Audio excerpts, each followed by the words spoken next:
Well, we took a little bit of a break, Brandon, because we are living in a virtual hellscape, a literal fiery inferno here in Los Angeles. So we've taken a little bit of a couple days off to sort of regroup, and we're back. It is deferred collusion. Brandon, it's crazy times over here in LA. But how you doing? Are you safe? Is your family good? Jess, I'm all right. I am removed from the flames about some 20-odd miles, but I know you're a little bit closer. I've been driving to your neck of the woods for work. I'm a blue-collar guy doing some construction, but yeah, I'm out in the West Hills area, and I've been seeing the flames from the Hearst fires, from the Altadena fires, from the Palisades fires, most notably. Jess, like you were saying, we've had a little pause in recording. Viewers may not know, but you and your wife are actually right on the border of the evacuation area right now, right? Yeah, we got very lucky the other night when it was the Palisades fire was climbing up over, getting closer to the 405, closer to Sepulveda, coming over the hill into the San Fernando Valley, which is where I live. Got very lucky that we were. When they put out the evacuation orders, we've been following this app called Watch Duty. So for those of you who don't have it, probably have it by now, but that's a good app to follow for this. We were literally one block outside of the evacuation zone, or the evacuation warning zone. But I did see like my neighbors kind of going into full blown panic mode because we could see the flames from my backyard. I could see like over the mountain. Just like flames coming, and I drove up the hill just to get a closer look, and it was like, okay, yeah, now it's very real. Well, we're very lucky. The firefighters, they seem to have kind of done the job. Like, I didn't see any smoke today. It seems like they kind of really handled that side of things. So shout out to our first responders out there. And shout out to all our first responders, firefighters, EMT, coppers, everybody out there doing their part. Hey, and our linesmen, our DWP guys, it's Department of Water, Cal Water, all those guys working on the hydrants, getting the pumps going. Power went out that feeds pumps that pump water up the Palisades into these giant reservoirs, and famously now those reservoirs ran out of water, and the taps went dry, the hydrants went dry, and it's awful business out there, but a lot of people fighting and pulling together, and it's been great to see communities coming together, especially in a massive place like LA where people are so divided. Speaking of which, World Series hero, World Series MVP, and LA's favorite son, Freddie Freeman, and his wife Chelsea have donated $300K to fire relief efforts in LA, $100K each to the LA Fire Department Foundation, the Pasadena Fire Department Foundation, as well as the Salvation Army. And not to be outdone, but Chris Taylor and his wife Marie are matching donations up to $5K each through their CT3 Foundation, which is all going to the LA Fire Department Foundation. So it's just beautiful to see our favorite ball players still looking out for the city that's looked out for them so much. But Jess, on a brighter note, we can move on to more fun things. Just stay safe, everybody. Yeah, this will be over soon. Hopefully, just stay safe. On a brighter note, I do have a quick Korean edit and retraction from our last episode. Yeah. I did get a little big for my britches, and I gave you a bonus Korean phrase, Hajima. It was a bogus Korean phrase, if you ask me, Brandon. Yeah. This guy. Yeah. But I said it meant shut up. It does not mean shut up. It means don't do it, or don't do that, like Hajima. Yeah. Hajima. Right. Yep. But I blew it. It was a bonus. I was trying to get, I was swinging a little too hard. Yeah. Call me Yasiel Puig because I hit it right to the wall and walked my way to first. And, it's off the wall. I'm thrown out at second. Oh, yeah. But I do got one more Korean phrase for you. And this one's on the house. I know it. I love it. It's one of my favorites. Jess, no yepo. And no yepo means you're pretty. So there we go. Okay. That's my Korean lesson for the episode. But back to the MLB. So hold on. When I say Hey Song Kim, I go up to him and say no hippo, Hey Song, no hippo. No yippo, and he's gonna No look yippo? at you and he's gonna Okay. go like, this guy, This white guy's guy freaky. knows Korean. Yeah. And thank you, I do feel pretty, and we should all feel pretty. I think that's great. I think men don't tell each other that they're pretty enough. I got to don't know. boost their confidence in any way that we can. Yeah. Jesse, the MLB has banned a couple of fans from attending their product this year. Your favorite guys, the Mookie Betts guys, we'll just call them. Yeah, I already forgot the guy's name. Austin something. Yeah. A couple of New York Yankee fans who famously, as was quoted in the article, mauled Mookie Betts for a foul ball, are banned indefinitely from attending any Major League Baseball games. Jess, you went pretty loud and proud about your there for those so-called fans. How are you feeling about this ban? Yeah, look, at the time, what I was most upset about, obviously, was the images of people grabbing an athlete who's just trying to make a play in the middle of the biggest games of their career. Like, I get that you're a fan and everything. You want to help your team and all that, but I mean, I perceived it as like physical assault once the guy was like holding his wrist back, because at that point Mookie had no means of defending himself. Yeah. So, but what I was most mad about was, like, I'm not going to name names, but other outlets were kind of turning him to a little bit of a celebrity. Little folk hero. Yeah. They brought him into their studio. Barstool brought him into their studio and started like recreating it, and literally gave this dude his 15 minutes of fame as if it was funny. And the only reason why it's not funny is because, like, Mookie Betts didn't react violently to being assaulted like that. Like, if Mookie had, like, punched the guy in the face, that could have been a very serious situation. And so that's why I got upset, because you're rewarding dumbass behavior. And there's just going to be more dumbass behavior in the future towards athletes, which feels like it's kind of, like, at an all-time high. I know we were talking about this a little bit off air, but, like, because of social media and being able to get your little, like, athlete interactions onto your Instagram stories or whatever, it seems like there's, like, a lot more of this going on where people just feel empowered to fuck with the players on the field or whatever. And I know you have a theory that might be connected a little bit more. There might be a little deeper layer here than I'm giving it credit for. Well, Jess, I think you're probably nailing it more simply and probably more accurately. I do think there is a little bit of this, like, oh, let me get my moment. Let me see if I can poke the bear and, make it growl kind of, this whole, I don't know, social media phenomenon, whatever you want to call it. But I do feel like there is this added level of, I don't know if it's entitlement or whatever, but as sports betting has become more and more prevalent, it's just a swipe and a click away on your phone.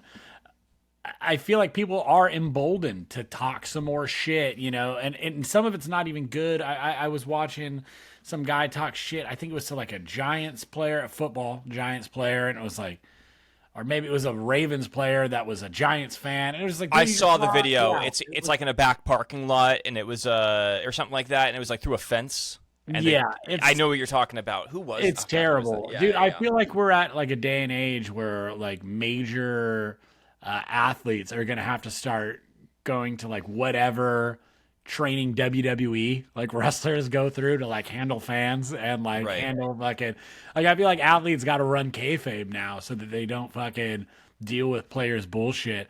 But with connectivity being what it is, you're just a tweet away from your favorite athlete and telling them they fucking suck, instead of having to buy a ticket, sit in the stands, and wait for him to have an at bat or take the field, which is, I think, the way God intended baseball to be played, Mm-hmm. You have every right to boo somebody in the confines of your stadium, but outside of that, I think you're asking for trouble. Now, Jess, that does not excuse touching a player, and I think this is where, the proverbial jumping of the shark is. But we saw it in LA, we've seen it in San Diego, we've seen it in other markets. Hello, Monsieur Pussycat. But people throwing things onto the field. Dude, I have this like vivid memory of like the 2019 playoffs and like guys throwing this one specific guy like throwing his like Kershaw jersey out into the field and like fuck you, dude. And, like just like there's this weird unhealthy like rage with fandom, and it's I know it's not anything new, but it definitely feels like it's more prevalent than ever. And I think you're onto something with the sports betting thing, because I like, just from my experience working in combat sports, is the fighters. There's the most amount of sports betting goes on in fighting, like in boxing and in UFC. There's so much sports betting in that. It's like a huge part of it. I mean, like it's a huge part of that industry, and the most toxic like online activity towards an athlete is probably in the MMA space. In boxing space also, of how fans talk to fighters. And I do think you're right. It's because like people lose money betting on fighters because like, you like to bet on the underdog, right? Because that's where you're going to make the most money, but you bet on guys that don't really stand much of a chance to win, and then you hate them for losing. And it's like, okay, well, whose fault is that here, right, guy? So yeah, either way, I am like a little conflicted about them being banned forever, but I do think you're right. Like, you got to set a precedent for this, because otherwise people are just gonna keep doing it. So whatever. Definitely. Austin. Well, Jess, let me ask you this. Whatever. You fuck off. Yeah, you fucking dork. But let me ask you just to put a bow on it. Do you think the punishment fits the crime? I mean, I think that I was a little conflicted at first, but I kind of did some soul searching on it. I don't know what else you could have done if you're trying to set any sort of precedent. If you just don't care, I don't think we would have heard about it. And I think that they could have not done anything, and then nobody would have said anything about this again, unless those guys end up on television, right? Yeah. So otherwise, I just don't think that anybody would have cared. But the problem is like, that the Yankee fans go to a Yankee game, and he let's say he's not sitting down the right field line, but now he's sitting, in the bleachers. Somebody's going to want to take a photo with him. That photo is going to go viral, and then people are going to start giving MLB shit for letting him in the stadium. So they were just like, fuck it, rip the Band-Aid off. Let's move on. Yeah, no, I think you're definitely right about that, dude. It's definitely one of those things you got to get ahead of.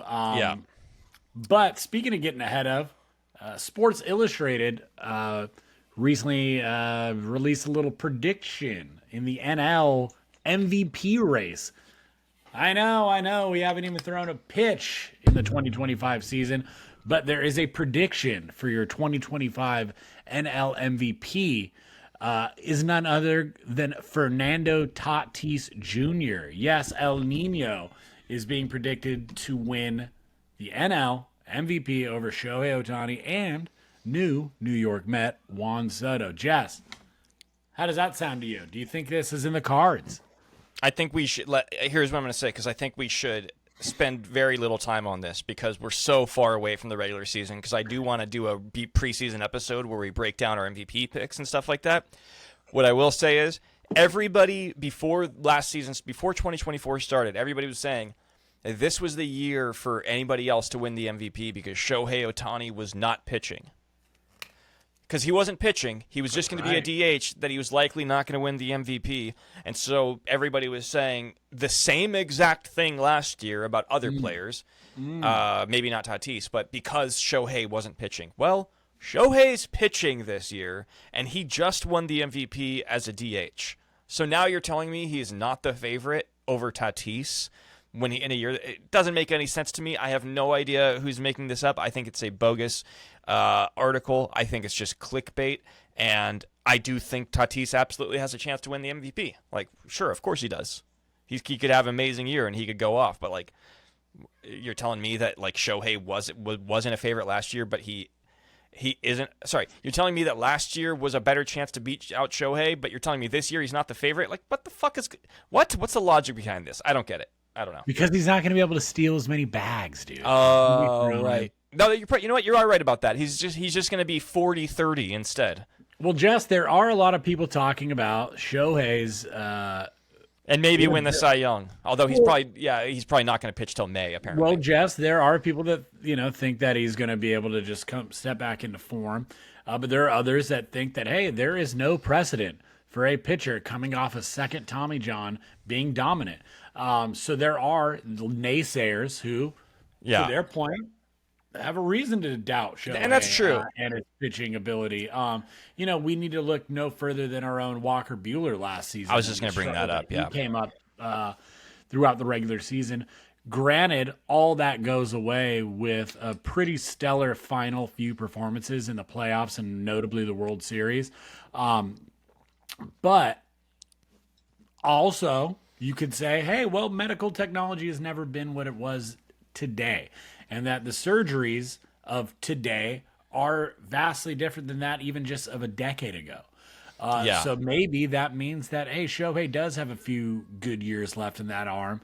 And like you're saying, maybe it's foolish to bid against the big dog in an MVP race. Yeah. But all that to say, Tatis is only 26, dude.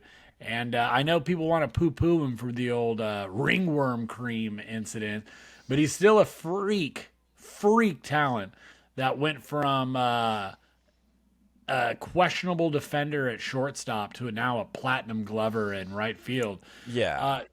I wouldn't be surprised if he does win MVP one of these years, but maybe I would be a little less surprised if it's I'm listening. I'm letting my cat out. He's being annoying. Yeah, dude, get that cat out of here, dude. Pussy, dude. I'm just kidding, Jess. You're going to see that when you're editing. I called your cat a pussy, dude. I'm sorry. Not creative or original. This is we only have the best studio set up here at Deferred Collusion. Sorry about that. My cat, I hope it wasn't too annoying for the people watching because he was meowing for the past 10 minutes and I have a feeling he was driving people crazy. Anyways, let's wrap it up here. Yeah, I agree with you. He could absolutely win the MVP. You know, a little funny aside here, because yes, Buehler, we mentioned Walker Buehler, he said that he didn't feel normal for like the majority of the year and that like took a long time for him to just start feeling normal again. And then he pitched really well in like the last like month and a half of the year, other than, getting blown up in game 3 against the Padres in the NLDS. Yeah. But that was also a little bit of bad luck was mixed into that. Shohei still has not confirmed that he got Tommy John, by the way. Like, they still have – his team is still never confirmed that's what it is, even though everybody assumes it was Tommy John. I think the Dodgers might have confirmed it, but Shohei himself has never confirmed it. Like, when he signed his contract with the Dodgers, he was just like, oh, yeah, I just got, like, a surgery, and he has, like, this big fucking scar on his arm now. So I wonder if gruesome. He got some, like, winter soldier surgery or something. Like, I have a feeling Shohei's going to be – he's going to be solid. He might not be what he was. He might not be throwing 100, but I could still see him throwing 96 with, like, a nasty split. Like, I'm not worried about him being bad.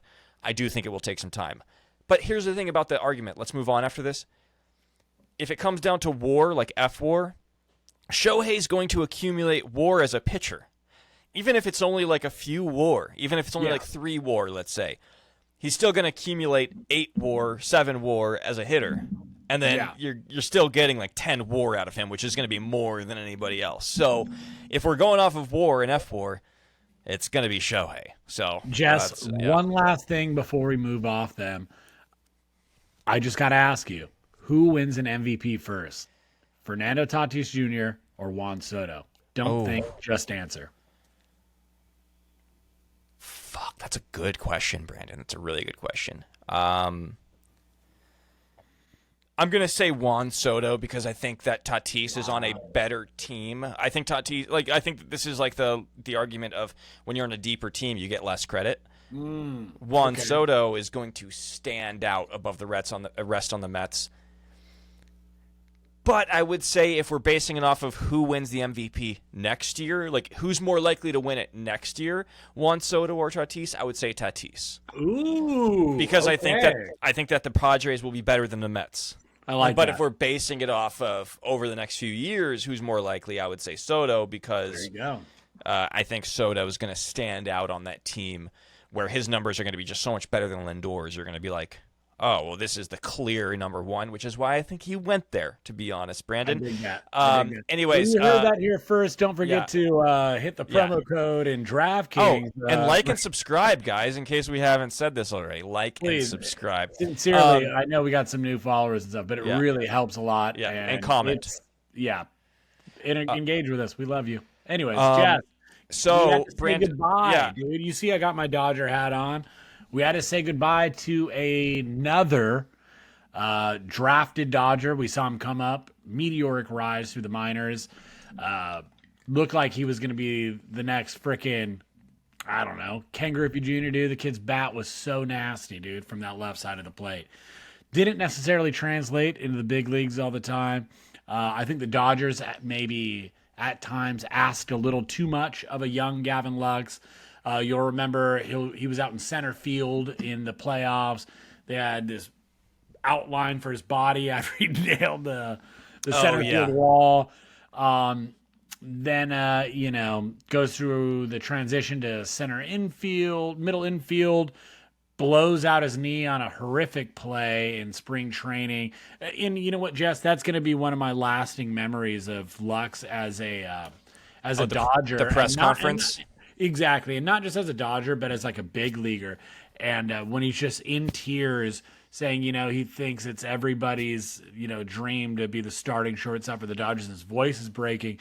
And you could hear in so many ways, like the death of the kid inside of him, like a childhood dream, and the realization that's not going to be exactly what he wanted it to be. But Jess, after a disastrous start to the 2024 season, in a year that we were talking about, like, does this guy have the yips?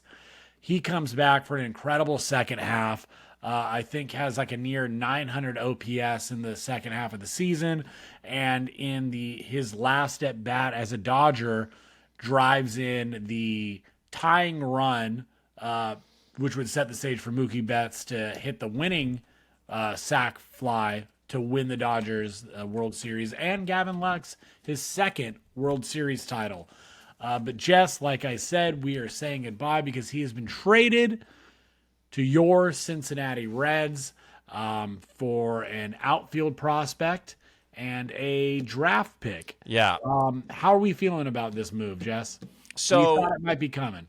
I did. So all offseason, I have been pretty consistent in saying that all of the moves that the Dodgers were making were consistent with the idea that Gavin Lux was not in the plans. Yes. And I do think that the Dodgers didn't have a very good poker face in all of this. Because obviously they wanted it to work with Gavin Lux. They gave him, in 2023, they were giving him a shot to be the starting shortstop of the LA Dodgers. That's why when he gave that interview, he was so upset. Referring to the interview in spring training in 2023 when he blew out his ACL, he was crying because he knew the Dodgers were giving him this big opportunity to be the starting shortstop for a World Series favorite team. And like, the former number one ranked prospect in all of either in all of baseball or in the Dodgers system. I forget which one it was, but it was one of those things, and one of the top rated in all of baseball. And that ACL tear, you're absolutely right. I think it took a lot out of the wind out of his sails, not only like as an up and comer, but just like him personally. As a professional, yeah, and it showed in the next year's spring training. His confidence was shot in that spring training last year. It was just non-existent. But the kid does have a good bat. He just has trouble with power contact. I think the kind of pop the Dodgers kind of require, where they might actually value a guy like Chris Taylor over a guy like Gavin Lux. Even though Taylor has more swing and miss, he just has more pop. He has better barrel percentage, things like that, which the Dodgers really do value at this point, and the way that they view things philosophically. So I was expecting this trade. I'm sad to see him go. If they didn't make the move, I would have been very happy to see him be the second baseman and to give him another shot, because I do think he showed. Let's just say this: first half was awful last year. Second half, he had a 900 something OPS in like the last 2.5 months of the year. He was awesome. He had the game-tying sac fly in Game 5 of the World Series, which set up Mookie Betts to get the game-winning sac fly to win the World Series. We're always going to remember that.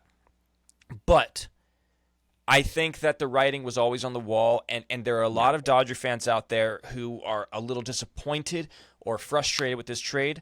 I've seen like splits on this. Like, some Dodger fans are very happy with this trade, and some are very angry with this trade and don't understand it.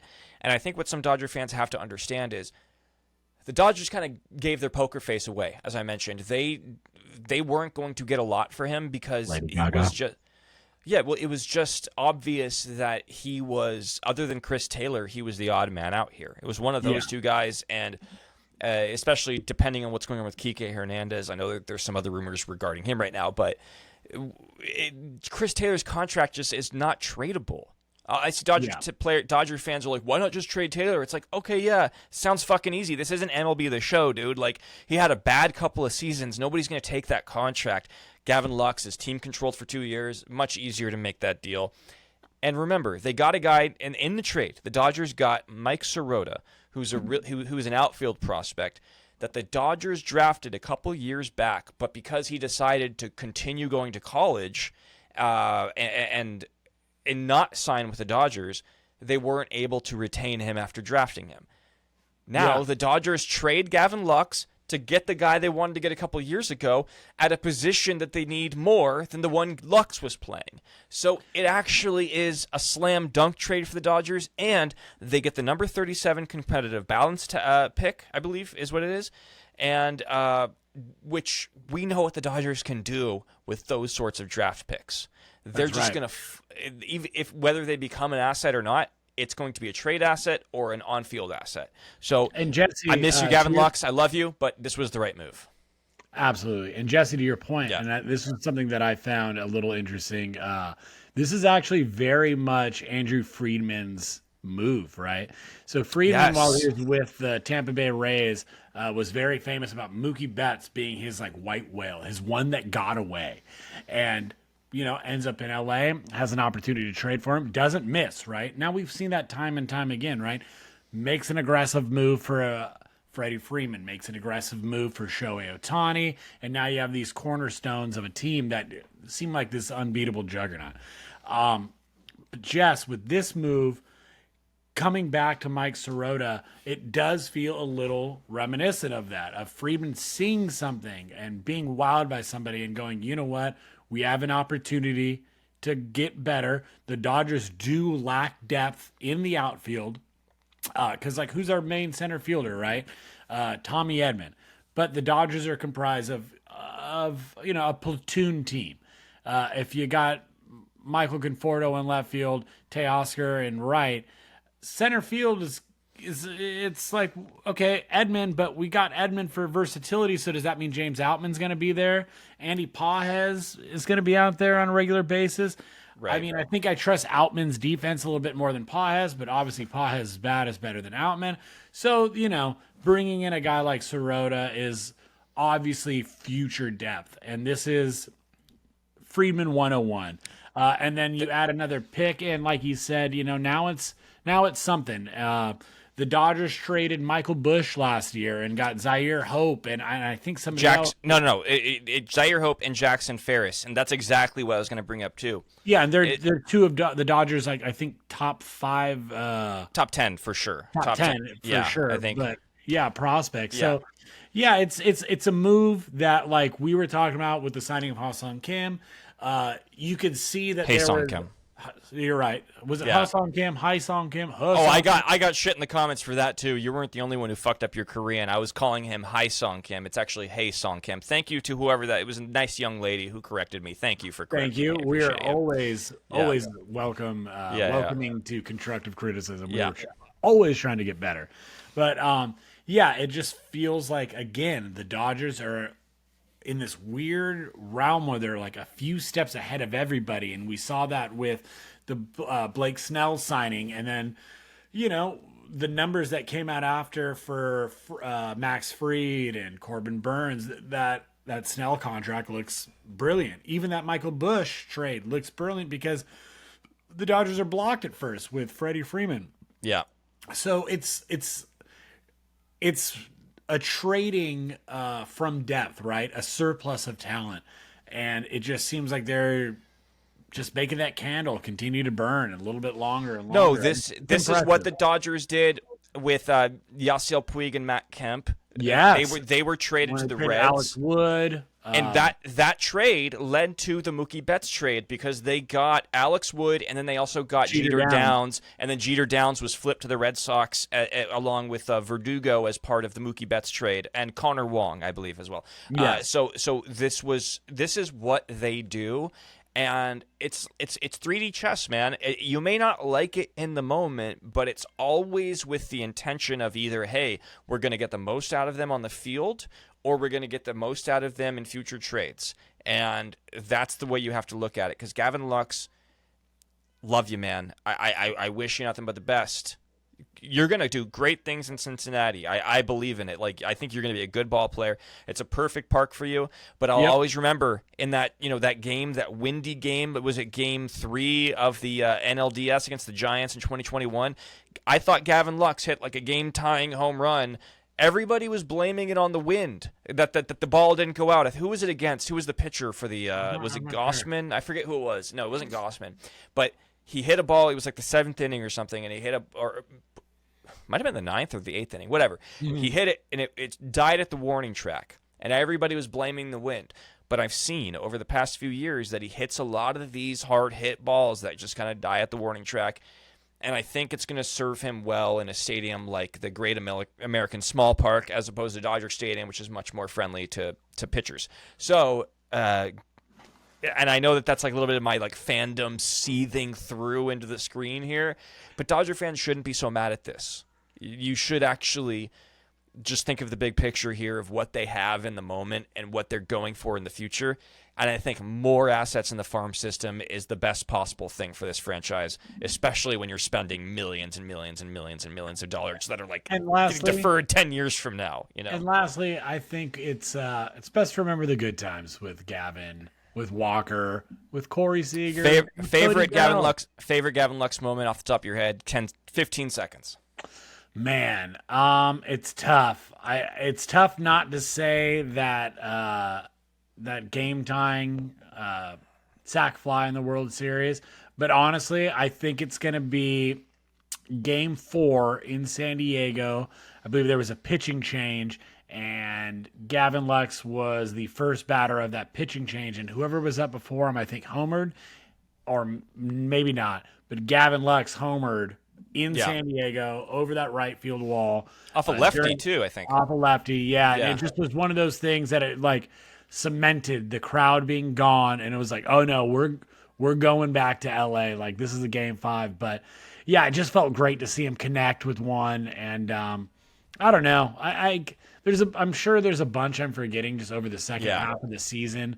Even just, like, basic defensive plays where I'm like, fuck yeah, Lux, he didn't make that stop. But how about you, Jess? I think it was probably the press conference where he said he wanted to be a Dodger, the shortstop for the Dodgers. That was pretty cool to see, and I like that you mentioned his imprint on the wall after smashing the wall. It was endearing. It was fun. It was fun. There was little rookie, like young guy hazing in that moment. But hey, speaking of, you mentioned that home run against the Padres. It's been a bad couple of months here for the Padres since getting eliminated by the Dodgers in the NLDS.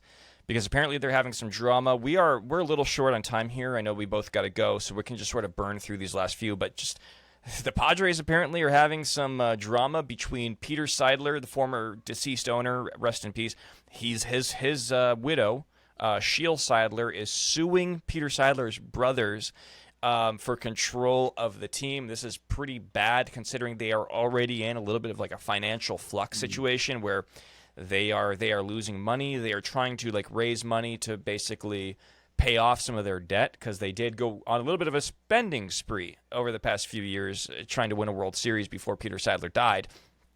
And so Sheil Seidler released a statement filing a lawsuit against the brothers. In this statement, and this lawsuit is wild. I do think it's very well versed by Sheil Seidler's lawyer because it accuses the Seidler brothers of sexism and racism. It accuses them of not wanting a woman of Indian descent to control the Padres. Sheil Seidler is of Indian descent. And it also accuses the brothers of potentially considering relocation of the Padres to a different city, which the brothers have already refuted and put out a statement saying that this is bogus. Brandon, I mean, do you think that there's a there? Is this just like posturing by Sheil Seidler to sort of get some, stipulations that she wants, for financial reasons? Or do you think that this is actually like a real problem that this is going to potentially derail some of the Padres' progress that they've made? Honestly, Jess, I think it's already derailed a lot of progress that they've made. I think it would be safe to say that San Diego went from like a basement dweller to a premier location for free agents, kind of overnight, right? Like think of the 2018 San Diego Padres. Who is their leader? Will Myers. Yeah. You know, Machado, I think at that time, no, it was after, no, sorry, that was Dodger Machado. You're right. 19. Yeah, So you're right. so that's what I'm Yeah. saying. So the signing of Machado, Tatis, the big extension, Yu Darvish, the trade for Dylan Cease, Juan Soto, the cavalcade of stars that have come through there from Josh Hader, Tanner Scott. I know just a couple of big name relievers right there. Seth Lugo, Hassan Kim, Will Myers, like I was saying, Jake Cronenworth. I know he got a lot of shit, but he had a great year there. Now Rafael Devers, which is crowned maybe the worst contract in baseball. But Jess, what I'm getting at, No, Xander Bogaerts. Xander Bogaerts. Yeah, Sorry, yeah, Rafi yeah. Devers still in Boston. Sorry. Yeah. No, you're good. You're good. Yeah, I knew what you were doing. I got it. You know what I was going for. Yeah. But they've built a winning culture. Say what you will. So we've talked about it a few times. The 2024 Padres season was the most lucrative in terms of gate and ticket sales of all time. Highest number of attendees in any regular season, including playoffs, even though it was an abbreviated run. But Shell, Peter's widow, has even claimed that community, that culture that they've built has been crucial in the attraction of free agents, including one Roki Sasaki. I know. I saw that he's mentioned in the lawsuit. Roki Sasaki himself is actually mentioned in this lawsuit. Wild. Yeah, which at first glance made me think, oh man, there's no way in his right mind is Sasaki going to be signing with him now. But maybe there was everybody thought there was a handshake agreement with the Dodgers. Maybe that meant there was a handshake agreement with the Padres. No, what I think it means, sorry, you can continue after this. What I think it means is that what they were saying is that this is she very cleverly, very strategically mentioned the most hot market item that the Padres could actually afford this year because they are dealing with financial issues. Who's the one big free agent they can land? It's the international signing bonus guy that's not going to cost them a lot of money, but is a potential impact game-changing talent for the team that they really, really, really need. So she very strategically put Roki Sasaki's name into that. Well, there is some 3D chess going on, tapped in a little bit on baseball Twitter and whatnot, but some Padres fans are saying that she's a plant related to the O'Malley, former Dodgers owners, Walter O'Malley, to their bloodline. Did you see AJ Pierzynski on foul territory, basically accusing her or the daughter of being like secret Dodger fans? Yeah, because they were like wearing a Dodger jersey like at a game once. And he's asking somebody about it. I forget who it was, and he's just like, dude, I have no idea what you're talking about. Evan Drellick, the reporter for the Padres, he's like, dude, I have no fucking clue what you're talking about. Yeah, right it all felt very Game of Thronesy to me. I'm like, dude, this is some like Lannister, Baratheon shit. It is, yeah. It was all dorky. Yeah. But I mean, without getting too much into it, like, because obviously it's all hearsay for us, it's a bad look. But I think what it does do, Jess, is I think it gives us our answer as to why the Padres have seemed so inactive this postseason. And it's because there are some like turbulent waters beneath the surface. Right. As a Dodger fan, I've seen it before with Frank McCourt and his divorce, and it's disgusting what can happen sometimes with legal happenings and how it can affect your favorite franchise. So I'm not wishing that on the Padres. I hope this gets resolved, and I hope they get active again, and I hope for a long, successful run in San Diego. But this ain't it. This ain't gonna lead to a lot.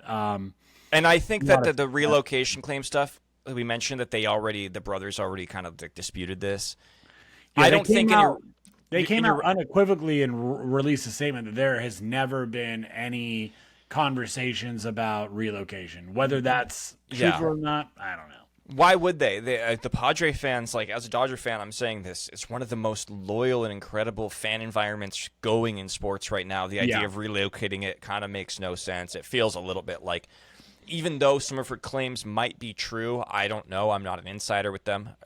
It does feel like that was a little bit of like, worse, she's digging the needle in a little bit to get the fans riled up on her side against the brothers of Peter Seidler. That kind of felt a little strategic in my eyes. If I'm being just objective here, it felt a little dirty to bring that up.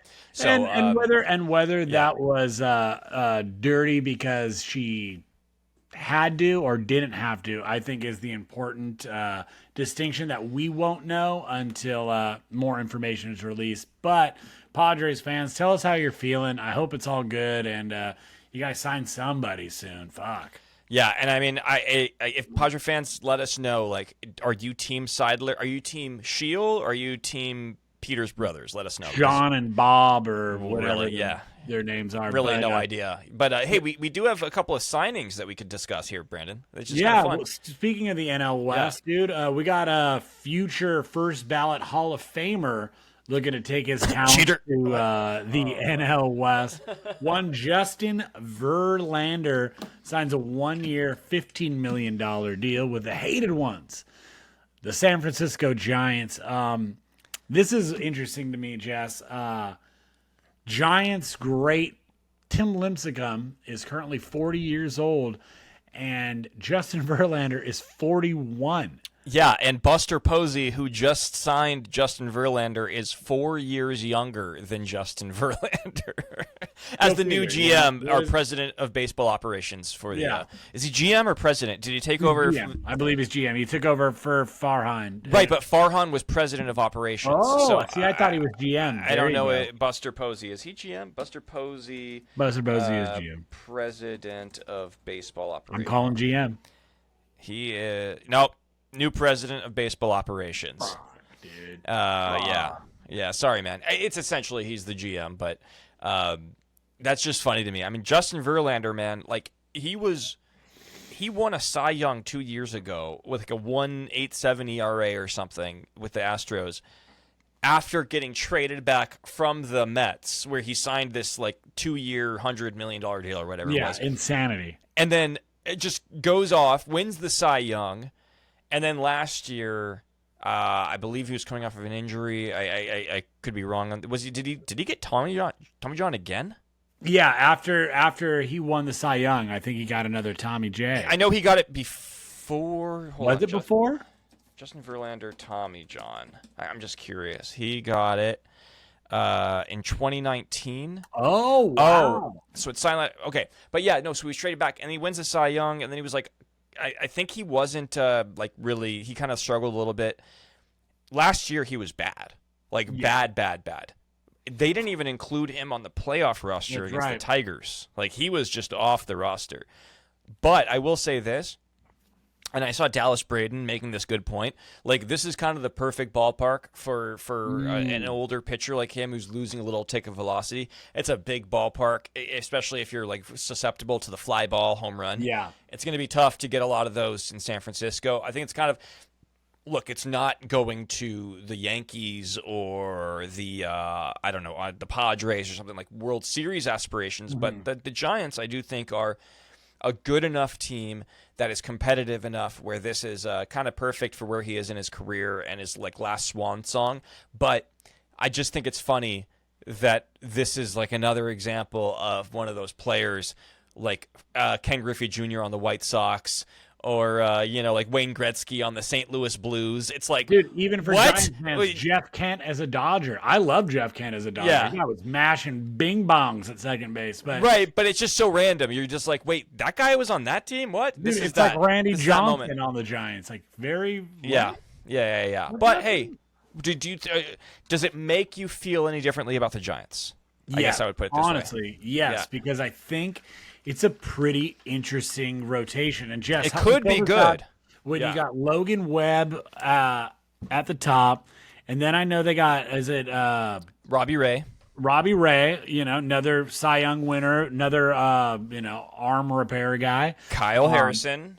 Kyle Harrison, and then who's the reliever? They have Jordan Hicks, who was converted Hicks. from being a reliever to and then you add Verlander. Verlander. And I know that they also have another couple of guys that they could play around with. But what I think it does for them... Do they still have Camino Duvall in the back end of their pen? Yeah, but he's apparently a trade Camilo. Yeah, he's apparently like a trade chip. There's like rumors about that. Wait, is he a free agent? I'm not sure.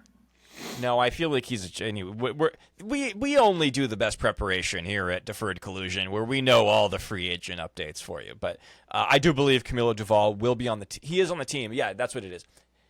There's a debate right now about whether or not Camilo Duvall will be the closer or Ryan. God, I forget his name.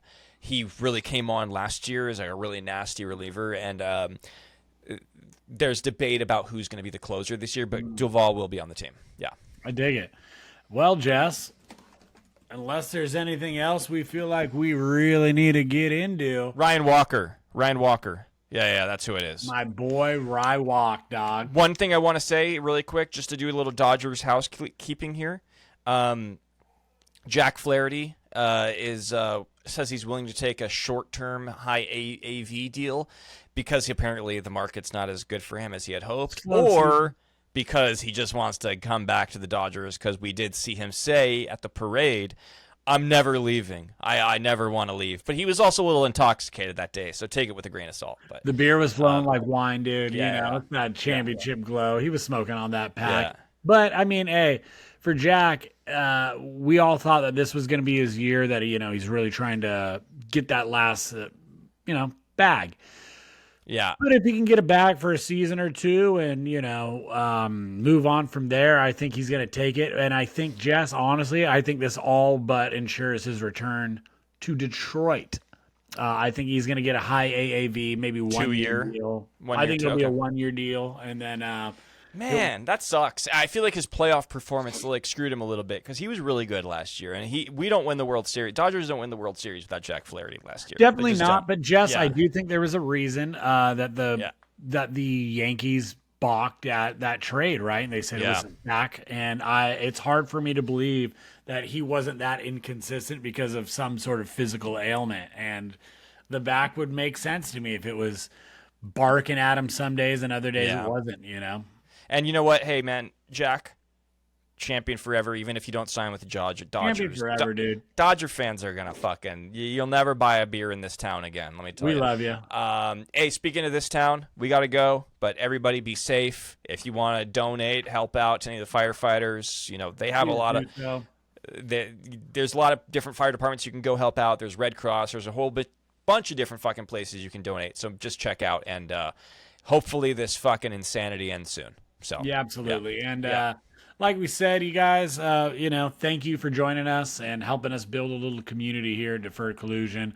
And speaking of, make sure you check on your own community. Just make sure everybody's safe, whether that's a text or just, helping out the old lady that lives next door to you, get some groceries in their car, whatever you can do to help. We're all in this together. And like we said earlier, thank you guys for liking, subscribing, sharing. Please continue to do so. And as always, we'll be back next time with a little Deferred Collusion. This is my man, Jesse Sinclair Rowe. Whoa, dude. Sinclair. You think you're labeling me like a big media company here. That's dude, I know you guys up in the hills, you got your TV money. Yeah. I'm over here living in the slums, dude. Dude. You're small business. I'm big tobacco. All right.